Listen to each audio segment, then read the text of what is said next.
Hey everyone, what's up? It's Isbla here. For those of you, yeah, I'm guessing a lot of people who are watching this saw my Kurt Angle video yesterday. Saw Hard Justice last night. Didn't actually see the full main event since I was not feeling myself last night, let's just say, and fell asleep a lot earlier than I wanted to, so I missed out on most of the main event. When I woke up, I checked the results, and Kurt Angle did retain. And I honestly don't know what to say. As for the pay-per-view, it was alright. Like, it wasn't great. I'd say about 6.5 out of 10. It wasn't bad, but it wasn't. The opening match was very good. I liked it. It was a bit of a spot fest, and you know, a lot of people are saying that WWE does pretty stale matches. We've seen that same match 5 or 6 or 7, 10 times this year, but with different stipulate. You know, this time it's a cage. Last time it was a ladder. Time before that it was a 6-man tag. You know, so we've seen a lot of it. It's same old stuff, but it flowed. It flowed nicely, so yeah. So yeah, that was good. Samoa Joe versus Homicide, although the ending was stupid since I said Joe should not be the X Division champion. It was too short, for one thing, but for what it was still a good match. Like I said, I only saw like 2 minutes of the main event, then I just sort of drifted. It wasn't because the match was boring. The match was actually fine up until I sort of drifted off, so I'm going to have to watch it again. But it's just, like I said, I wasn't feeling myself. But from what I hear, it wasn't as bad as people thought it was going to be. So, Nash versus Foley, it was brutal, but didn't click. It was very, very, like,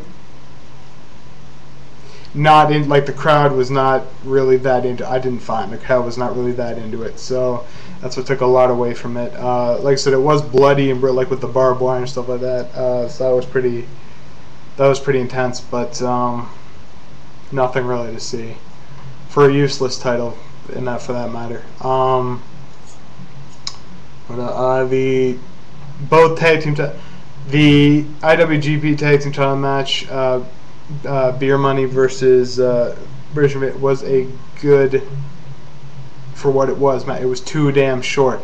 I wish they would have switched the lengths of the tag team matches, because the second one, Steiner Brothers versus Booker T and Scott Steiner versus the Dudley Boys, or Team 3D, was bad. In my opinion, bad. I thought it was too much of a garbage brawl. Too much of it took place on the outside, and what I don't get, like I've probably said this before on here, but if I have, but Booker T and Scott Steiner, part of arguably what some people would say 2 of the greatest tag teams of all time, Harlem Heat and the Steiner Brothers, yet together they suck. I'm not going to sugarcoat it, they suck. Period. You know, Booker T, he can still go, he's still very good in the ring, but Scott Steiner's dragging him down. Scott Steiner's just bad, period. So,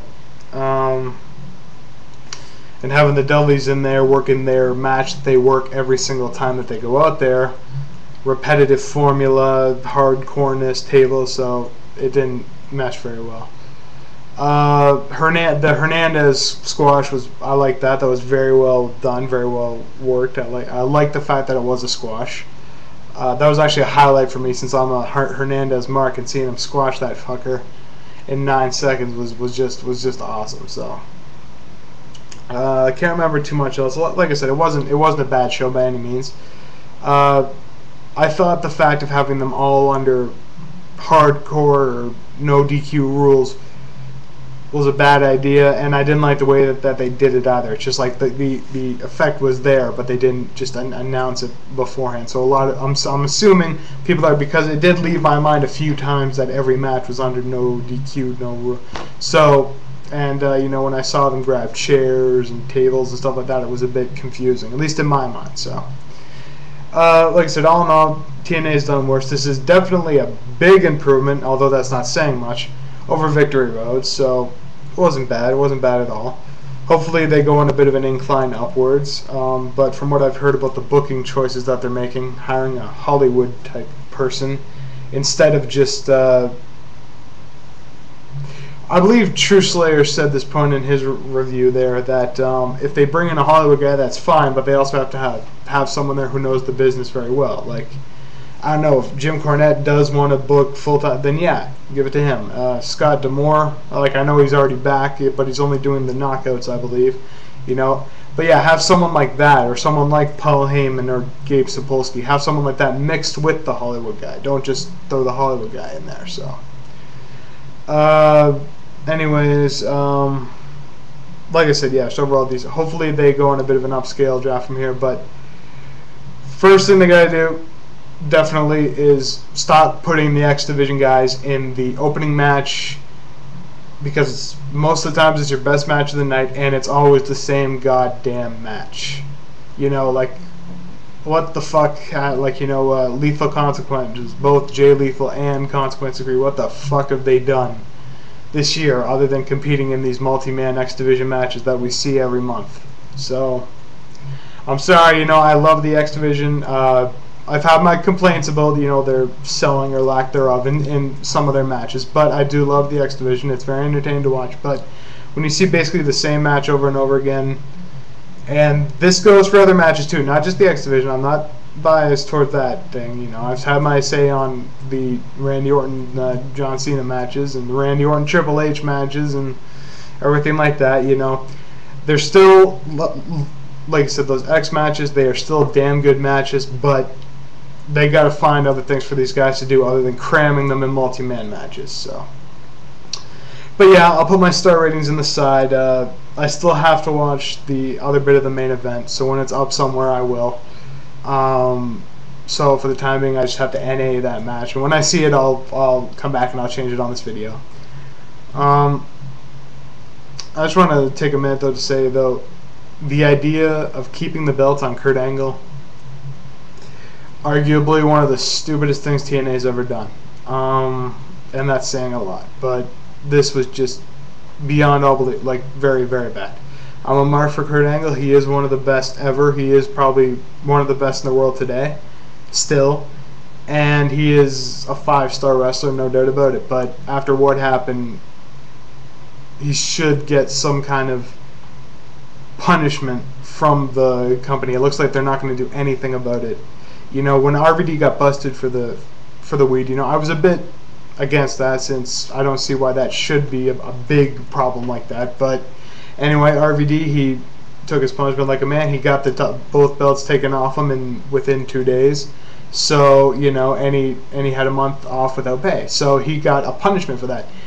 Kurt Angle, though, like, he's not getting anything. You know, like, even right after he got his DUI, he was still the champion. You know, he lost it to Sting, but he won it back 2 days later. So, you know, it's not sending a very good message to the fans or to the people who support the company. You know, even if Kurt Angle is innocent, as the lawyer is saying, and I don't know the full story, so he very well could be. I'm not denying that. But it's just, until it's cleared up, I personally think it would be better to not have the belt on Angle. You know, I've had my share of comments about Sting. I don't like him there. I don't like him wrestling now. I don't think he's very useful right now. But if they would have put the belt on Sting, I would have been happy. I would have been happier, let's just say. You know, if they put it on Morgan, I wouldn't have been as happy, but still I would have been happier if they would have taken the belt off of Kurt Angle. Even if Hernandez would have pulled like a Money in the Bank thing and come out afterwards, or even came out before the match and said it's now a fatal 4-way since he has the title briefcase, you know, that would have been a lot better, and if he would have won the belt. I know they're trying to make that a big thing, but, you know, just anything to get the belt off of Kurt Angle, because that's what definitely should have happened. And, you know, it's just not looking good right now. It's not whatsoever. And, like I said, it could have gone to anyone. It could have gone to anyone. And, you know, I may not have liked it. You know, like, I don't like Sting, but if the belt would have gone on him, like I said, I would have been happier. Because that's sending the right message in my eyes. So, all in all, like I said, a pretty damn decent show. Pretty damn decent. But the belt should definitely have been taken off Kurt Angle.